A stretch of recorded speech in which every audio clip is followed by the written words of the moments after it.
What's up, guys? It's Jessica Vanessa. Thank you so much for tapping in. Yesterday was opening day for the Marvels and I went to go check it out.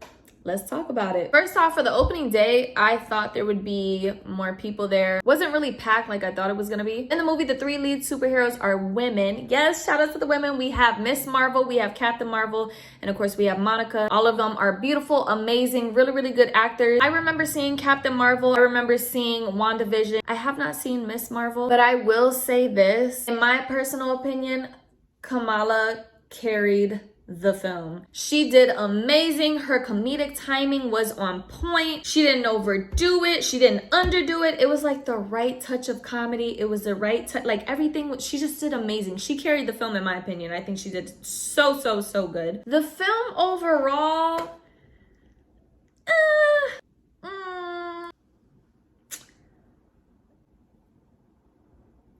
you know, I wasn't impressed.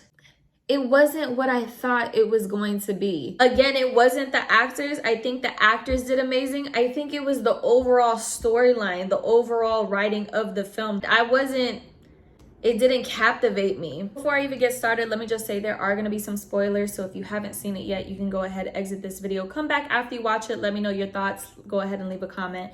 Let me know what you felt about it. I'm gonna try not to spoil it too much, but I'm gonna give just enough so we could talk about it. At the beginning of the film, there's some teleporting things going on. All three of these women share like this light-based power, and whenever one of them uses their powers, they end up teleporting to where the other one is at. It's a little confusing. You catch on to what's going on. In this movie in particular, it was three badass women, and I feel like this movie didn't compliment them as well as I wanted it to. Not only was it lacking the heroism, it was, for example, there was a scene in this movie that I feel like they could have done without. There was a whole singing scene going on. Then somehow it turned into a musical for like a cool 3 minutes. I just wasn't, it was taking away from like the heroic moments that I wanted to see. It went from like this badass moment and then they're going into like this other world. And then once they get there, now they gotta start singing and then they're dancing a little bit. And then I don't know, it was just, I was like, what? The movie was very much giving a Thor Love and Thunder. And if you watch Thor Love and Thunder, then you kind of get the idea of what I'm saying with this, where I'm going with this. And you guys know I love Marvel. I'm a huge Marvel fan. Anything superhero I absolutely love. So it takes a lot for me to talk about a movie in this type of light. I feel like Marvel's issue right now is they're trying to come out with so many Marvel films and so many Marvel TV shows in such a short amount of time. And I feel like they're trying to do that because they're trying to catch up with the other films that are about to be released. So they need these films to drop or these shows to drop in order for the timeline to match for these movies to be released. So it's a bunch going on right now in such a short amount of time. And I feel like a lot of these films and shows are being rushed and the anticipation for these Marvel films are not there because so much of it is being shoved down our throat in such a little amount of time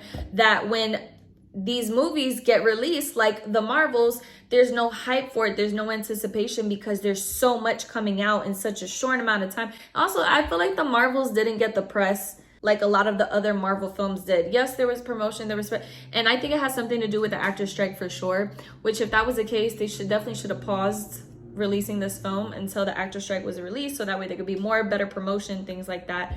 I feel like that with a lot of movies, but that's aside the point. I was disappointed. Did they make this during the writer's strike? Because that's what, let me stop.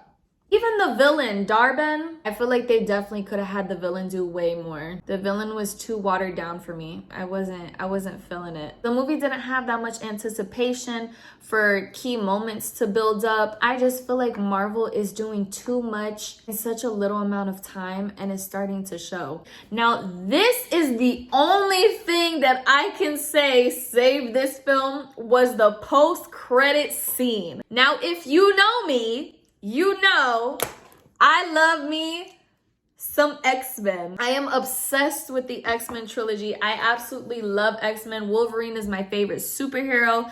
I aspire to be X-23 one day. Like, I am obsessed with all of the X-Men. After Monica goes to close this universe that's open with the Bengals, and then all of a sudden she gets trapped inside there.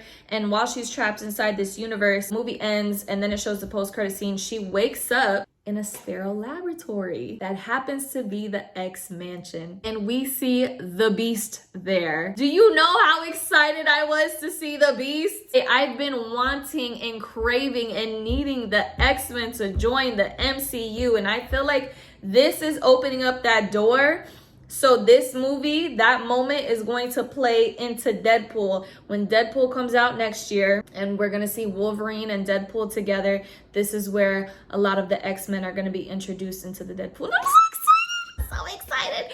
You guys don't understand. I almost passed out. Anyways, I just wanted to go ahead and give a little recap about what I liked, what I didn't like. I try not to put too much spoilers, but I just wanted to talk about it for a second. But thank you guys so much for tapping in. Go ahead and like, comment, subscribe. Let me know what other movies you guys want to talk about.